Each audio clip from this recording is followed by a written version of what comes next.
Mkoa pekee uliobarikiwa na vivutio vingi, milima, mabonde, uoto tulivu wa asili, mbuga ya wanyama pamoja na watu wake maridadi. Nazungumzia mkoa wa Morogoro almaarufu kama mji kasoro bahari. Mkoa mzuri nchini Tanzania. Ndipo panapopatikana chuo kikuu cha Sokoine cha kilimo. Wanapopatikana watu wazuri wa Mungu. Achilia mbali ugumu wa masomo yao na muda wao kwa finyu, lakini wanapata muda mzuri wa kumfanyia Mungu wao kazi. Si wengine bali ni wanafunzi wa Kiadventista wa Sabato, Tanzania Universities and Colleges Adventist Students Association, yani TUCASA.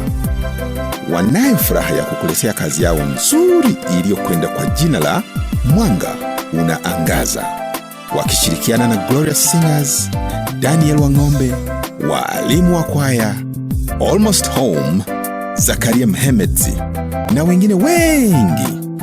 Hivyo, karibu jumuike nasi na ubarikiwe kwa namna ya pekee.